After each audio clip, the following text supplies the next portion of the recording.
अस्सलामुअलैकुम, आप देख रहे हैं साहिबा न्यूज और मैं हूं नाइला भट्टी। शामिल करते हैं आज की अहम खबर शामिल करते हैं हमारे bureau chief Europe Chaudhary Wasim Ahmad की रिपोर्ट के मुताबिक बार्सिलोना में रॉयल फाल्कन हार्समैनशिप की जानिब से मुनक्किद होने वाले एक मुनफरिद और तारीखी मेले का इनेकाद हुआ।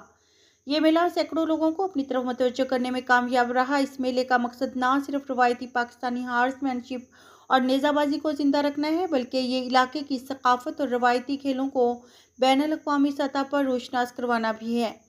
मेले में सैकड़ों घुड़सवारों ने हिस्सा लिया, जिनमें मकामी और बैनुल अक़वामी खिलाड़ी शामिल थे।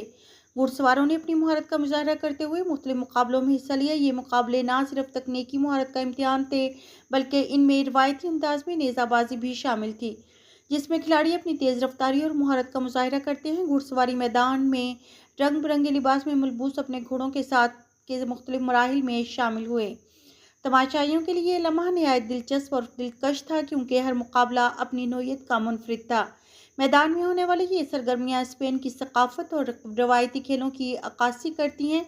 रॉयल फाल्कन हार्समैनशिप बार्सिलोना के ज़ेर-ए-एहतमाम नेज़ाबाजी के इस मेले में सिंगल में पहली पोजीशन रॉयल फाल्कन, दूसरी पाक बारसा क्लब और तीसरी आशर टेंट पैगिंग ने हासिल करके इनामात वसूल किए, जबकि सेक्शन में पहली पोजीशन रॉयल फाल्कन क्लब, दूसरी साइम टेंट पैगिंग और तीसरी पोजीशन रॉयल फाल्कन क्लब ने हासिल की।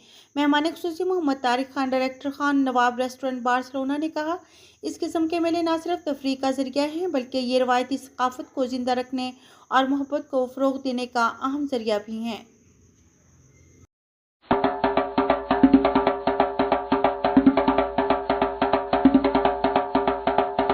अब तक के लिए इतना ही। मजीद खबरों और अपडेट्स के लिए देखते रहें साहिबा न्यूज HD।